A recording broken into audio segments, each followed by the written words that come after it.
Hi everyone, welcome back to Beyond the Roof. Hope you guys having a good time. So today we're gonna discuss about the Asia Cup squad selection and obviously one more important thing कि India को Asia cup में participation को लेकर बहुत सारी बातें चल रही है, उस पर भी डिस्कस करेंगे कि हर सिक्के के दो पहलू होते हैं और सारी बातें जानना जरूरी है कि क्या सही और क्या गलत है। तो शुरुआत करते हैं इस एपिसोड का स्क्वाड से। इंडियन टीम का स्क्वाड अनाउंस हो गया है। आप सभी जानते होंगे कि 15 प्लेयर का स्क्वाड अनाउंस हो गया है और 5 player I think stand by में रखे गए हैं। Asia cup obviously T20 format पे होने वाला है। सूर्य कुमार यादव को कैप्टनसी दी गई है, जो कि सभी जानते हैं कि वो रोहित शर्मा के जाने के बाद, उनके रिटायरमेंट के बाद सूर्य कुमार यादव को कप्तानी दी गई थी T20 टीम की। और इस स्क्वाड को लेकर काफी चर्चाएं चल रही हैं सोशल मीडिया पर, मेन स्ट्रीम मीडिया पर कि क्या सही है क्या गलत है। तो देखिए, मैं सबसे पहली बात तो एक बात बताना चाहता हूं कि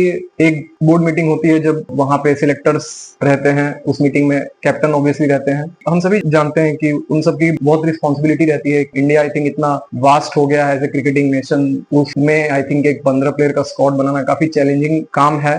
बट मेरा आई थिंक एक जो चीज है जो मैं बहुत दिन से, जो मैं क्रिकेट, आप लोग भी फॉलो करते होंगे, देखते होंगे इंडियन टीम का सिलेक्शन, मैं भी बहुत दिनों से क्रिकेट देखता हूँ, देखते आ रहा हूँ कि ठीक है, थोड़ा बहुत फेवरेटिज्म चलता है, ये बात किसी से छुपा हुआ नहीं है, मगर एक रिस्पॉन्सिबिलिटी भी रहती है आप सिलेक्टर्स के ऊपर कह लीजिए या फिर कैप्टन के ऊपर, क्योंकि आपको शायद अंदाजा भी नहीं होगा कि कितना प्रेशर रहता है एक कैप्टन के ऊपर, एक कोच के ऊपर, हेड कोच के ऊपर, सिलेक्टर्स के ऊपर। तो इसीलिए वो लोग कोशिश करते हैं पूरी ईमानदारी से कि ये टीम बनाया जा सके। शुभमन गिल को वाइस कप्तानी दी गई है, जो आई थिंक बहुत लोग इस बात से थोड़ा सा सहमत नहीं है कि शुभमन गिल को अचानक से T20 सेटअप में कैसे लाया गया। देखिए, शुभमन गिल फिलहाल अभी ऑल फॉर्मेट इंडिया के प्लेयर हैं, तीनों फॉर्मेट वो खेलेंगे और जो कि सही भी है, उन्होंने वो करके दिखाया। ठीक है, इनिशियल स्टेज में उनको डेज मैच में थोड़ा स्ट्रगल करना पड़ा, कुछ इंपॉर्टेंट मैचेस में उनका ना चलना पिछले 2 सालों से, ये भी बात एक सच है, मगर एसोसिएशन इसी तरीके से प्लेयर को बैक करती है। उनको जिस खिलाड़ी में पोटेंशियल दिखाई देता है उसको वो बैक करेंगे ही, पहले भी होते आया है, आगे भी होगा, अभी भी हो रहा है, इसमें उतना कुछ सोचने की जरूरत नहीं है। और फिलहाल अभी शुभमन गिल ने इंग्लैंड दौरे पर अपने टेस्ट मैच में कप्तानी करके और अपना उनका पर्सनल जो उन्होंने बैटिंग में हासिल किया वो भी बहुत बड़ी आई थिंक उपलब्धि है। तो उनका वाइस कैप्टन बनाना मैनेजमेंट का डिसीजन मैं बिल्कुल फेवर करता हूँ इस डिसीजन को। Abhishek Sharma obviously as a opener है टीम में, Sanju Samson as a opener है, मगर वही फिर बात आ जाती है कि आप फिर शुभमन गिल, क्योंकि इस सेटअप में नए हैं, वो भी थे नहीं T20 सेटअप में, तो उनको आप कहाँ पे इंक्लूड करेंगे? क्योंकि अभिषेक शर्मा ने भी बहुत ही विस्फोटक पारी खेल रखी है, उन्होंने इधर 1-2 सालों में IPL में हो या फिर इंडियन टीम के लिए हो, थोड़े बहुत स्ट्रगल्स हुए हैं, बट T20 हम सभी जानते हैं कि वो एक पार्ट, उनको एक लाइसेंस दिया गया है अपना गेम खेलने के लिए। संजू सैमसन ने भी आई थिंक साउथ अफ्रीका के अगेंस्ट 2 सेंचुरी लगाई 50 बॉल में और उससे भी कम बॉलों में। तो आई थिंक इन दोनों के नाम पे तो मुझे नहीं लगता उतना चर्चा करने का जरूरत है। तिलक वर्मा का पिछले 7 इनिंग में 3 सेंचुरी है T20 इंटरनेशनल्स में, ये भी ऑटोमेटिक चॉइस थे इस टीम के लिए। जितेश शर्मा को पिक किया गया as a backup wicket keeper उनके IPL परफॉर्मेंस को देखकर। ठीक है, क्योंकि आप विकेट कीपर बैट्समैन ऑप्शन देखें तो हमारे पास ईशान किशन है, ध्रुव जुरेल है, but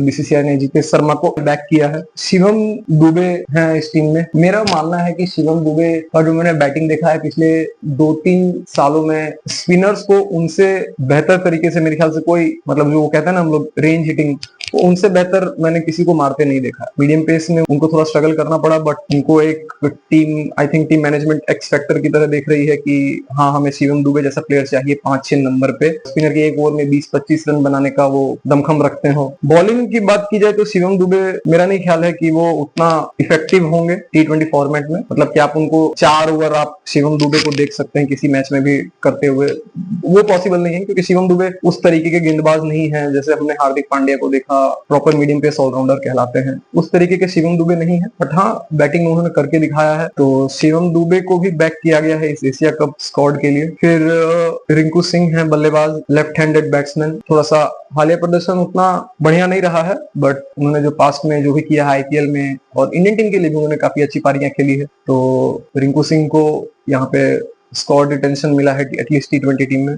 Varun Chakravarthy I think जिस तरीके के गेंदबाज है, स्पिनर है, आप उनको जरूर रखना चाहेंगे T20 क्रिकेट में। कुलदीप यादव हैं फिर दूसरे स्पिनर भी, आई थिंक T20 में एक अटैकिंग स्पिनर हैं, तो उनका भी चयन किया गया है। फिर मीडियम पेसर्स की बात की जाए तो जसप्रीत बुमराह ऑब्वियसली हमारे ऑटोमेटिक चॉइस हैं, उसमें कोई डाउट है नहीं किसी को। हर्षदीप सिंह को रखा गया है, T20 में उन्होंने परफॉर्मेंस करके दिखाया है, रेड बॉल में उनको अभी मौका नहीं मिला है, बट हाँ T20 में वो बिल्कुल उन्होंने करके दिखाया है। चाहे वो हम लोग फाइनल की बात कर लें, उन्होंने अंडर प्रेशर जो सेकंड लास्ट ओवर डाला था वर्ल्ड कप फाइनल में, बहुत ही मतलब उस तरीके के प्रेशर सिचुएशन में वो ओवर डालना, I think hats off to Harshdeep Singh, बिल्कुल वो फिलहाल अभी सेटअप में डिजर्व करते हैं। फिर मीडियम पेस ऑप्शन एक हर्षित राणा है। अब हर्षित राणा पे बहुत सारे सवाल उठ रहे हैं, मतलब लोग इस तरीके से डिबेट करते हैं कि हर्षित राणा का नाम नहीं ले रहे हैं, वो बाकी जो कंटेंडर्स है उनका नाम ले रहे हैं, जैसे कि प्रसिद्ध कृष्णा हो गए, मोहम्मद सिराज हो गए, जो इंग्लैंड में भी टेस्ट टूर हुआ, दोनों उस टीम के पार्ट थे। हाँ, और दोनों ने काफी अच्छा परफॉर्मेंस किया, जैसे सिराज ने तो खासकर,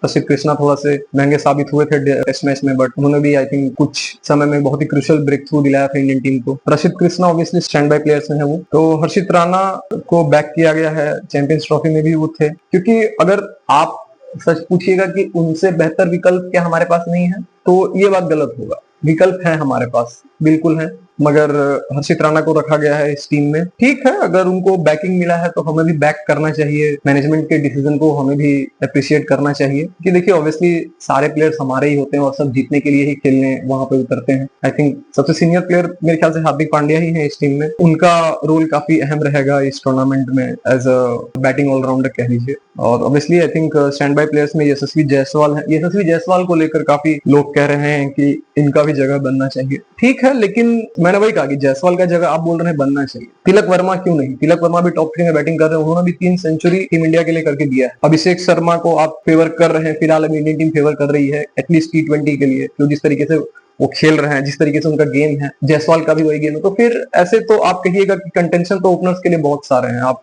ईशान किशन को आप नहीं बोल सकते हैं, उन्होंने कुछ गलत नहीं किया है, उन्होंने भी इस IPL में एक बहुत ही ब्रिलियंट सेंचुरी लगाया था, फिर पूरा टूर्नामेंट उनका खामोश रहा, बट फिर भी उन्होंने 1-2 और अच्छी पारियां खेली उन्होंने SRH के लिए, नई फ्रेंचाइज थी उनके लिए। तो आप ऐसे हर सिलेक्शन पे सवाल नहीं उठा सकते हैं कि ये क्यों नहीं है, वो क्यों नहीं है, क्योंकि आप ये भी देखिए ना कि पहले आज से 10-15 साल पहले वनडे और टेस्ट मैच ज्यादा हुआ करता था। तो टेस्ट मैच और वनडे क्रिकेट मोस्टली क्या होता है कि उसमें आपको एक जैसा स्किल सेट चाहिए। तो अगर जहीर खान है तो जहीर खान वनडे भी खेलेंगे और डेज मैच भी खेलेंगे, बट आई थिंक अब क्या हो गया है कि अगर T20 में आपको देखना है तो T20 में आपको चाहिए कि मुझे ऐसा बॉलर चाहिए जो प्रॉपर तेज यॉर्कर डाल सके, जिसके पास वेरिएशन हो। तो ये सारी चीजें हो जाती है। इसके चलते क्या होता है कि हम जो ऑर्थोडॉक्स बॉलर है उसको थोड़ा T20 में, या फिर ऑर्थोडॉक्स बैट्समैन के लिए भी ऑर्थोडॉक्स प्लेयर को थोड़ा सा हम T20 से चाहते हैं कि वनडे और टेस्ट मैच के सेटअप में रखने की कोशिश करते हैं, क्योंकि फिर फैंस का ही डिमांड होता है कि पावर प्ले में सिर्फ 6 ओवर में 50 रन बना, जमाना चला गया है 70 रन का, 75 रन का। ऑस्ट्रेलिया इतने रन का स्टार्ट देती है पावर प्ले में, ऑस्ट्रेलिया विकेट गिरने के बाद भी लगातार वो 200 के लिए जाती ही जाती है। अब एटलीस्ट आपको ऐसे प्लेयर चाहिए जो 220 230 अगर पहली बैटिंग अगर करे इंडियन टीम तो एटलीस्ट उतना स्कोर चाहिए आपको एज अ फैंस। जो सोशल मीडिया पे चीजें चलती हैं, तो इसीलिए आई थिंक वो ऑर्थोडॉक्स प्लेयर को थोड़ा सा, T20 एक अलग फॉर्मेट है, तो BCCI भी चाह रही है कि अलग उसके लिए एक अलग टीम रखी जाए एटलीस्ट 70-80%, क्योंकि IPL इतना बड़ा टूर्नामेंट हम करा ही इसीलिए रहे, BCCI इसीलिए करा रही है कि ज्यादा से ज्यादा प्लेयर को मौका मिल सके क्रिकेट खेलने के लिए, इंडियन टीम रिप्रेजेंट करने के लिए। बहुत सारे एसोसिएशन हैं जो एसोसिएशन भी चाहती है कि मेरे प्लेयर आगे खेलें, इंडियन टीम के लिए खेलें। तो आप ठीक है, मेरे ख्याल से यशस्वी जायसवाल का तो मैं नहीं समझता हूँ कि ठीक है वो भी डिजर्विंग कैंडिडेट है, बट वही मैं कहूंगा फिर ईशान किशन भी डिजर्विंग है, तो आप ईशान किशन यशस्वी जायसवाल से ओपनिंग करा दीजिए। वो दोनों अभिषेक शर्मा और संजू सैमसन से कम अच्छी बैटिंग करके आपको नहीं देंगे, बट अभी BCCI ने इंडियन टीम के सिलेक्टर्स ने सिलेक्ट किया है अभिषेक शर्मा और संजू सैमसन को, और शुभमन गिल को भी रखा गया। ऑब्वियसली शुभमन गिल को मेरे ख्याल से टॉप 3 में ही वो खेलेंगे अगर T20 वो खेल रहे हैं तो ये सारी चीजें हैं। हाँ, एक जो नाम सबसे ज्यादा चर्चा में है वो है श्रेयस अय्यर का। श्रेयस अय्यर को मेरे ख्याल से श्रेयस अय्यर जैसा प्लेयर को T20 में होना उनका काफी, मतलब वो बहुत ही इंपॉर्टेंस प्रोवाइड करते हैं किसी भी टीम को। टेस्ट मैच में उनको नहीं रखा गया उस चीज को, क्योंकि कहा जाता है कि उनका शॉर्ट बॉल का जो एक इंपल्सिव प्रॉब्लम है शॉर्ट बॉल खेलने का, वो इंग्लैंड में दिक्कत करेगा उनको और खासकर टीम को। ठीक है, इस बात से मैं एग्री करता हूँ थोड़ा बहुत, but I think white ball cricket में आप फिलहाल अभी बिना श्रेयस अय्यर के मुझे नहीं लगता है कि कोई टीम आप बना सकते हैं, बिकॉज श्रेयस अय्यर अभी अच्छे फॉर्म में है, आईपीएल में भी उन्होंने काफी अच्छा करके दिया है, बट तो वो एक नाम है जो चर्चा का विषय है कि श्रेयस अय्यर को क्यों नहीं रखा गया, उनको मौका मिलना चाहिए था बिल्कुल। बाकी आई थिंक अच्छी स्क्वाड है हमारी, सीनियर प्लेयर्स में जसप्रीत बुमराह, हार्दिक पांड्या, शुभमन गिल और सूर्य कुमार यादव हैं इस टीम में। कुलदीप यादव भी हैं इस टीम में जो काफी समय से इंडियन सेटअप में है, तो अच्छी टीम है, यंग टीम भी है। किस स्क्वाड की बातें हो गई एशिया कप के लिए, अब थोड़ा सा पॉलिटिक्स के ऊपर आते हैं कि बहुत सारी चीजें हैं कि इंडिया टीम को एशिया कप में पार्टिसिपेट करना चाहिए था कि नहीं। खासकर अभी कुछ दिन पहले जो हमारे कश्मीर में पहलगाम में जो अटैक हुआ, वो काफी मतलब बहुत ही दर्दनाक था हम सभी के लिए। मतलब क्या बोलूं, बिल्कुल भी अच्छा नहीं था वो, उस तरीके का एक कायराना हरकत जो हमारे ऊपर हुआ, हम भारतीयों के ऊपर हुआ, हम सभी उस चीज से दुखी थे बहुत ही ज्यादा। सब कोई भी अगर भारतीय होगा तो उस चीज को लेकर वो काफी अपसेट हुआ होगा, काफी परेशान रहा होगा। मेरे ख्याल से 8-10 दिनों तक वो अटैक जिस तरीके से किया गया था आम आदमी पर, हिंदुस्तानियों पर, बीच में आईपीएल रोकना पड़ा और भी बहुत सारी गतिविधियों को रोकना पड़ा। एक तरह से कह सकते हैं आप फुल हार्टेड वॉर छिड़ गई थी इंडिया और पाकिस्तान के बीच में। स्पोर्ट्स मिनिस्ट्री का बयान आया है कि that India and Pakistan will not have any bilateral sporting ties even on neutral venues as per new policy, but the cricket team won't be stopped from playing the Asia Cup next month as it is a multilateral engagement। तो bilateral sporting तो obviously हम लोग पाकिस्तान से I think 10-12 साल से involve नहीं हुए किसी भी बायलैटरल सीरीज में। गवर्नमेंट का सीधा सीधा कहना है कि हम पाकिस्तान के साथ कोई भी बायलैटरल सीरीज में इन्वॉल्व नहीं होंगे, न्यूट्रल वेन्यू पर भी इन्वॉल्व नहीं होंगे। बात आती है कि क्या इंडियन टीम को अभी पाकिस्तान के अगेंस्ट एशिया कप में खेलना चाहिए या नहीं। पार्लियामेंट में इस टॉपिक को छेड़ा गया, ओवैसी साहब ने काफी अच्छा एक स्पीच दिया, ऑपोजिशन में है वो, काफी अच्छा लगा उनका स्पीच। बट हमें एक और बात समझने की जरूरत है। देखिए, इंडियन गवर्नमेंट वैसे भी, बीसीसीआई वैसे भी 12 साल से कोई भी sporting event, bilateral sporting event Pakistan के साथ नहीं कर रही, और इसमें कोई छुपने छुपाने वाली बात नहीं है। हमने किसी भी तरीके का क्रिकेट पाकिस्तान के साथ खेलने से सख्त मना कर दिया है पिछले 10-12 सालों से। मगर जब बात आती है आईसीसी इवेंट की या मल्टीनेशनल टूर्नामेंट की, तो आप हर वक्त डिसाइड नहीं कर सकते हैं कि मैं इस टीम के साथ नहीं खेलूंगा, मैं इस वेन्यू पे नहीं खेलूंगा। अभी चैंपियंस ट्रॉफी में देखा गया था कि इंडियन टीम ने साफ तौर पर मना कर दिया था कि हम पाकिस्तान नहीं जाएंगे खेलने के लिए। तो इनफैक्ट पाकिस्तान को as a host nation UAE आना पड़ा इंडिया से मैच खेलने के लिए। तो गवर्नमेंट या बीसीसीआई जो भी कह लीजिए, वो स्टेप तो लेती है, ऐसी बात नहीं है कि वो स्टेप नहीं लेती है। और एक और बात है कि बीसीसीआई पे बहुत रिस्पॉन्सिबिलिटी है क्रिकेट को लेकर हमारे इस देश में। क्रिकेट आई थिंक एक पूरी तरीके से इकोसिस्टम है इस 140 करोड़ के देश में। तो आप, वही मैं कह रहा हूँ कि आप हर वक्त तो मल्टीनेशनल टूर्नामेंट में आप इस तरीके से नहीं कह सकते हैं आप अपनी बात। पाकिस्तान भी एक आईसीसी का हिस्सा है, वो भी एक क्रिकेटिंग नेशन है। आप उसके साथ नहीं खेल रहे हैं, बट बाकी सारी कंट्रीज उसके साथ क्रिकेट खेलती है। ऑस्ट्रेलिया खेलती है, इंग्लैंड खेलती है, न्यूजीलैंड खेलती है, वेस्ट इंडीज खेलती है। सारी जितनी भी आईसीसी एफिलिएटेड क्रिकेट टीम है, वो सारी टीमें पाकिस्तान के साथ फुल्ली इन्वॉल्व है, फुल फ्लेज इन्वॉल्व है क्रिकेट खेलने के लिए।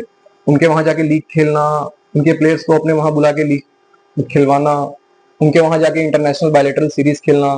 तो वही कह रहा हूँ कि बीसीसीआई, आईसीसी भी एकदम से हर बात तो नहीं मान सकती है आपके गवर्नमेंट का, कि एकदम से आप चाहेंगे कि ब्लैकलिस्ट कर दें पाकिस्तान क्रिकेट टीम को। दुख होता है, ऐसी बात नहीं है। अभी जैसे कि फहीम अशरफ एक पाकिस्तानी क्रिकेटर हैं, पाकिस्तान की टीम के स्क्वाड में है एशिया कप के लिए।